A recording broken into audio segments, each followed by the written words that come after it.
There's a line in Atomic Habits that completely rewired how I run my life. James Clear says, "You do not rise to the level of your goals, you fall to the level of your systems." The first time I read that, I felt a little bit called out, and it made me take a step back because my entire life I had really prided myself on being a goal getter, somebody who sets really big goals and then relentlessly chases them down. Every January, I would set these massive goals and then spend the entire year going after them.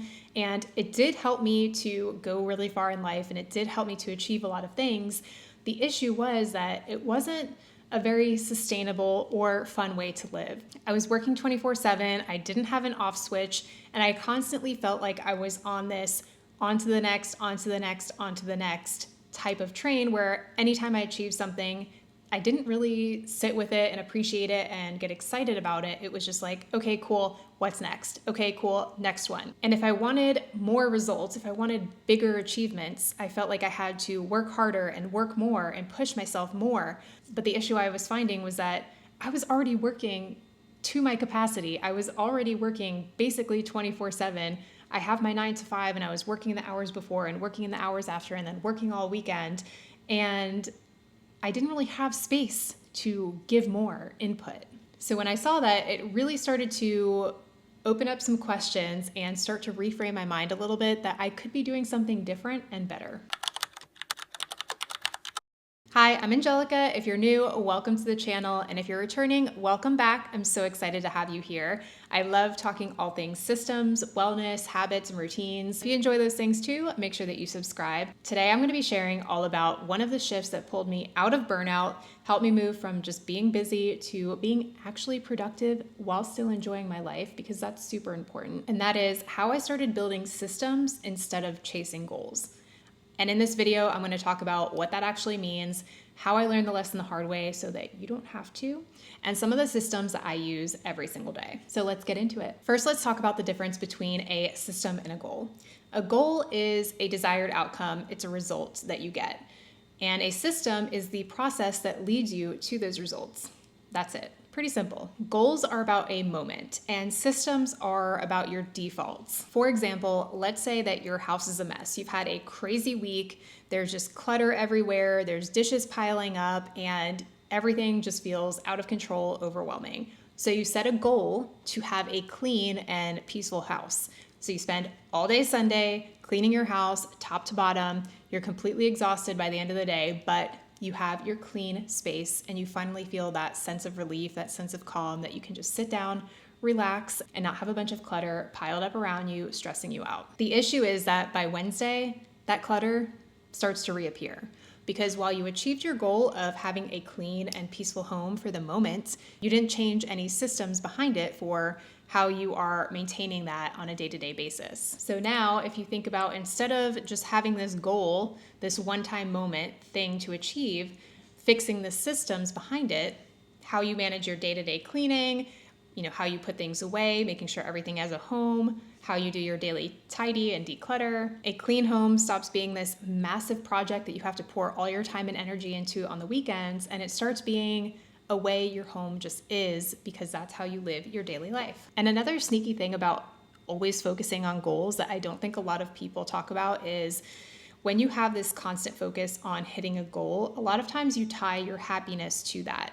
It's this destination happiness thing where you'll be happy when you achieve XYZ goal. I'll be happy when I have a cleaner home. I'll be happy when I lose 10 pounds. I'll be happy when I XYZ, when I make $10,000 more dollars, whatever it is. But then when you actually achieve that goal, you're happy and excited for a little while, but then you return to this baseline where you were before. And this is called hedonistic adaptation, or the hedonistic treadmill, which is this psychological tendency for us to return to a baseline level of happiness despite any extreme positive or extreme negative circumstances or events that happen to us. So you often see this where you get your dream car or you move into a bigger house and you're really excited, you're really thrilled, maybe you lose the 10 pounds or you get a pay raise at your job and you're super, super happy, but then a few weeks, few months later, you're like, this is normal now. And now I want more. Now I want more. And like I said, I was living that for years where I was on this constant treadmill where,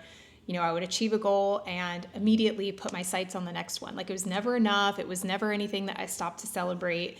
And it's a very exhausting cycle to be in. But with a systems mindset, you actually get to win every single time you show up. So every day you're winning when you show up and you're working towards the results that you're looking for. So let me tell you how I learned this the hard way and how I suffered from extreme burnout multiple times. So I work a corporate 9-to-5 from home. I've worked from home for many, many years at this point. And I also have several business ventures outside of that. And I was working on those in the mornings and in the evenings. And like I mentioned before, I felt like I basically had to be on 24/7. So from the moment I woke up, I was on my computer until the moment that I had to go to bed, I was on my computer. And on paper, it was working. I was making progress. I was improving my income. I was checking off goals that I had. But I was so exhausted. Like, literally from the moment I woke up, I felt like I'm exhausted. I can't wait to go to bed. But then I would go to bed every single night feeling so exhausted that I couldn't even sleep because my mind was running with a billion things that I still needed to do. My mental load was heavy. The breaking point for me wasn't dramatic, but it was dramatic at the same time. So I just kind of got to this point where I realized that my entire life was crumbling around me.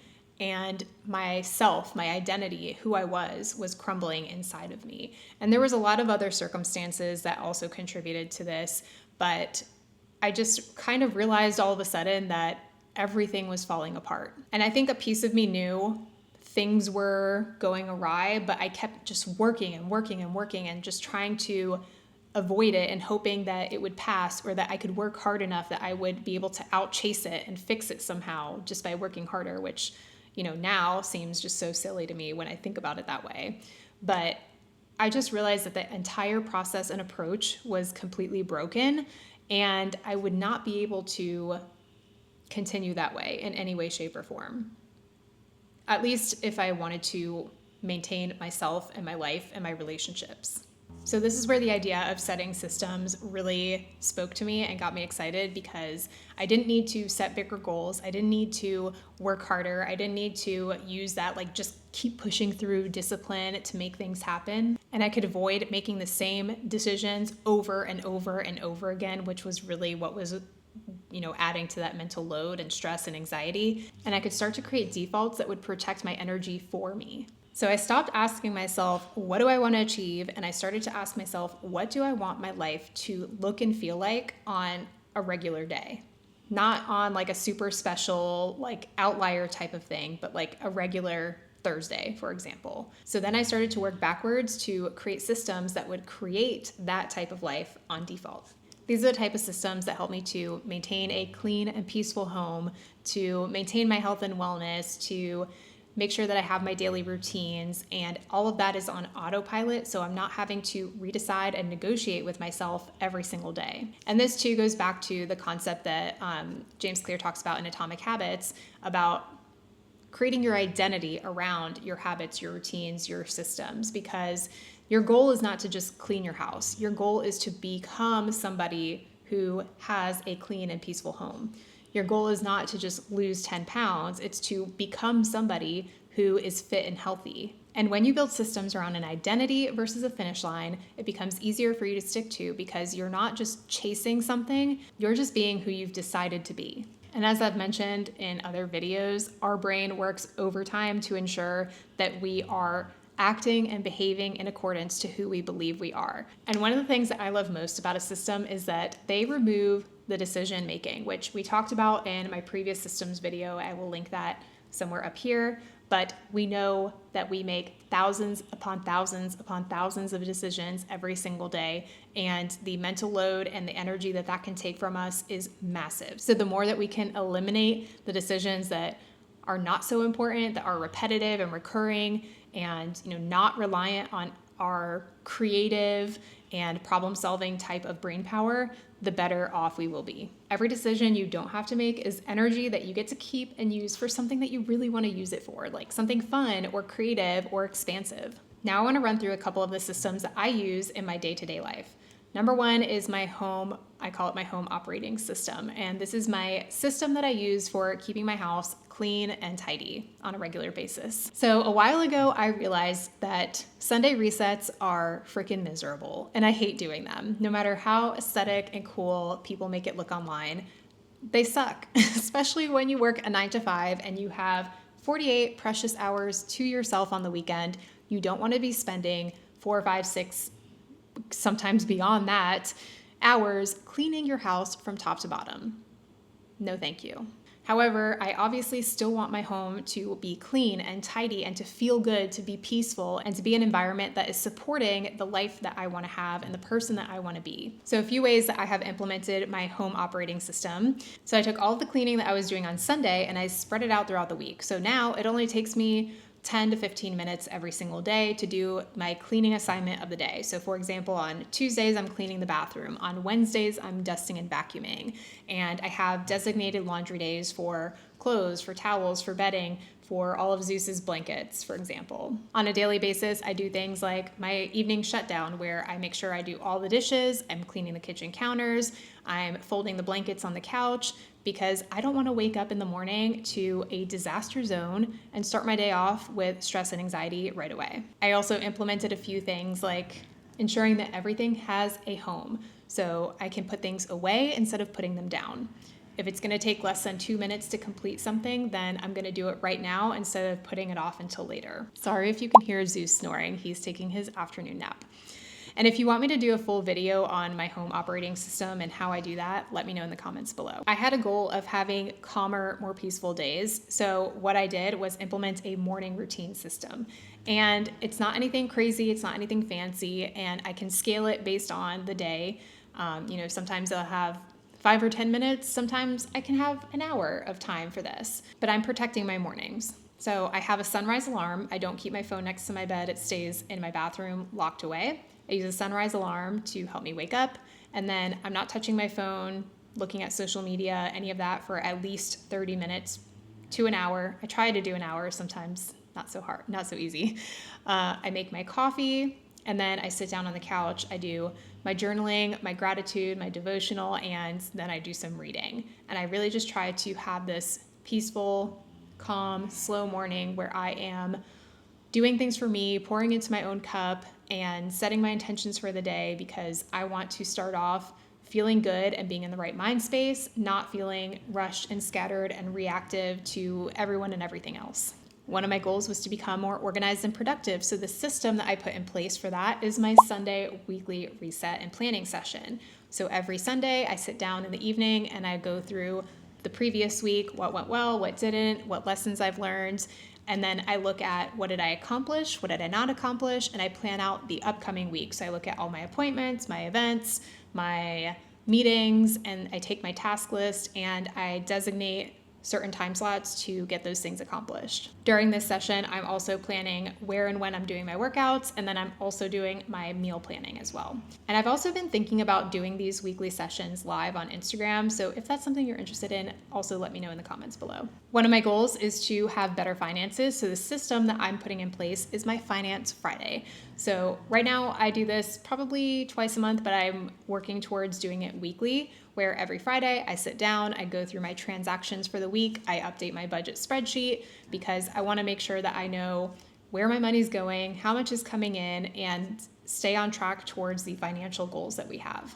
A few other things in my financial systems are things like putting all my bills on auto pay, but I still make sure that I go in and look at those to verify that my payments are going through, that they're correct. I've definitely found a few things where I was being overcharged and I was able to get that corrected. So just because things are on autopilot does not mean you can just set it and forget it. Make sure that you're still checking in on those things every once in a while at least. So notice that with all of these systems, there's not a finish line. There's not like a one-time event, okay, now I'm done. These are all ways of being. They're just how I live my life and like the things that I do on a regular, consistent basis. And that is the idea behind systems here, is that it's what you do on a daily basis, not what you do one time. So here's an easy way that you can build your own systems right now. Number one is to find the most draining moment of your day. What is the point that is just constantly weighing on you, wrecking you, frustrating you? For me, that was waking up to a sink full of dishes every morning. Number 2 is to ask what decision or chaos is causing you to feel like that. Usually it's a decision that you're having to make over and over and over again, or it's a mess from yesterday that's coming back to haunt you, like my dishes. Number 3 is to build one tiny default that helps to remove it. Again, for me, that was setting up my evening closing shift where I am making sure that my dishes are done before I go to bed. No matter how tired I am, I can take 5 minutes to get them done, and I'm going to thank myself the next morning. And like I always say, you don't have to overhaul your entire life. You don't have to change everything right now. In fact, you shouldn't try to do that because it's overwhelming, exhausting, and it's just going to leave you frustrated. So find one tiny thing that you can make a change and then stick with that until it becomes more automatic for you. And then you can add the next one or start to build upon that. And that's how I built all of my systems, one annoyance at a time. So you don't even have to do anything dramatic like moving to a new home or throwing out all of your stuff and becoming a minimalist. Do a small thing consistently and let it stack up over time. So I'll leave you with this. James Clear says that when you fall in love with the process, you don't have to wait for the outcome to be happy. You get to be happy while the system is running, while you're living your life, while you are trying to achieve the things that you want to achieve. And that's been true for me. I'm no longer just waiting until the next goal, waiting until the next milestone. I'm able to know that I'm going to achieve those and still work towards those while enjoying my everyday life, enjoying the moment, being more present, and having more fun. And I know it's going to continue to get better and better the more aligned I become with my dream life, which if you missed that video, I will link it up here for you. So this week, I want you to focus on building one little system that's going to help alleviate your decision making or alleviate some chaos in your life. And then I also want to do a giveaway for you guys as a thank you because I appreciate so much all the engagement and subscribers. I am just so beyond thankful. So I'm going to give away a copy of Atomic Habits and a gift card, probably an Amazon gift card with this. US only, unfortunately, but comment below a system that you are either working on building in your life or that you want to build into your life. And everyone that comments will be entered into the giveaway, and I will do that before my next video. So that is all I have for you today. I hope that you found this helpful. If you did, please like and subscribe. I appreciate it so much, and I will see you next week. Bye.